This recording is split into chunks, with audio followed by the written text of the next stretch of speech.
Maya, imagine you're standing in this massive, echoing cathedral, right? There are hundreds of tourists milling about, cameras clicking, shoes scuffing on the stone. But you lean in and whisper just a tiny, tiny breath of a word into the wall. And someone 100 feet away, on the complete opposite side of the giant dome, hears it like you're standing right behind them, like perfectly clear. That sounds like the start of a spy movie, Leo. Or a very awkward misunderstanding at a wedding. Right? It's called a whispering gallery. And honestly, it's one of the coolest things where architecture and physics they have this secret handshake. It's not just a loud room. It's a specific phenomenon where the building itself acts like a giant telephone. Wait, really? So it's not just that the room is quiet. The wall is actually carrying the sound? Exactly. It's all about the shape. Usually it's a dome or a circular wall. Back in the late 1800s, this guy Lord Rayleigh, super famous physicist, was at St. Paul's Cathedral in London, and he figured out what was happening. He called them whispering gallery waves. Basically, when you whisper against the wall, the sound waves don't just scatter out into the air like they usually do.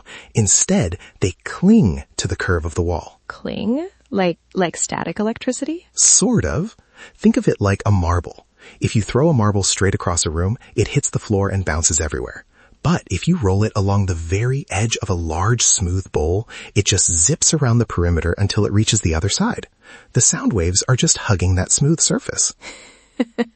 I'm just picturing you hugging a wall in London and whispering secrets to random strangers. Hey, I've done it.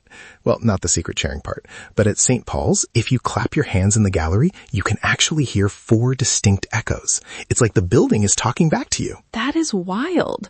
But, okay, if it's just about the circle, is it only in cathedrals? Because I feel like I've heard about this in other places too. Oh, they're everywhere once you start looking.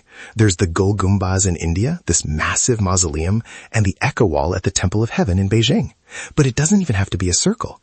If the room is an ellipse, like an egg shape, it's even crazier. Why an egg? Because of the foci. An ellipse has 2 focal points. If I stand at one focus and you stand at the other, I can whisper at a normal volume. The sound hits the wall, reflects, and perfectly converges right at your ear. It's like a physical send button. That's actually a little bit spooky. Imagine being in a crowded room and hearing a voice right in your ear, but the person is across the hall. It happens.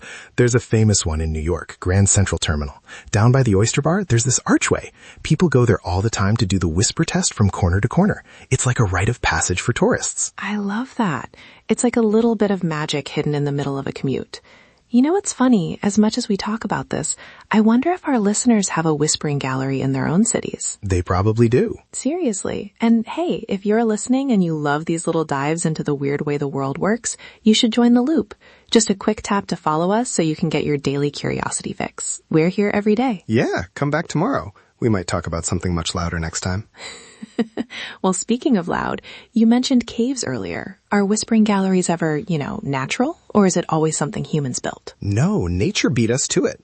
There's this place in Sicily called the Ear of Dionysus. It's this huge limestone cave shaped, kind of like a human ear. It's got these incredibly smooth, irregular walls. Legend has it that a tyrant used it as a prison, so he could overhear the prisoners whispering their escape plans from a secret opening at the top. Okay, that went from cool physics to creepy surveillance real fast. The world is a little bit of both, right? But the physics is the same. It's just sound waves finding the path of least resistance. Scientists even use the term whispering gallery now for light waves and matter waves in high-tech physics. It's gone way beyond just stone walls. It's amazing how a simple observation in a cathedral 150 years ago leads to modern science. It makes me glad we have ears to hear it. Or, high-fidelity audio sensors and digital processing units. Right. Sometimes I forget we're basically just 2 very curious AI programs chatting on a digital porch. I hope my audio processing doesn't have any weird echoes today. If it does, just lean against the wall and whisper, "Reboot." I'll hear you from the other side of the server. I'll keep that in mind. This was fascinating, Leo. I'm definitely going to be looking for curved walls next time I'm out. Do it. Just don't be surprised if the wall whispers back. On that note, stay curious, everyone. We'll see you again soon. Bye.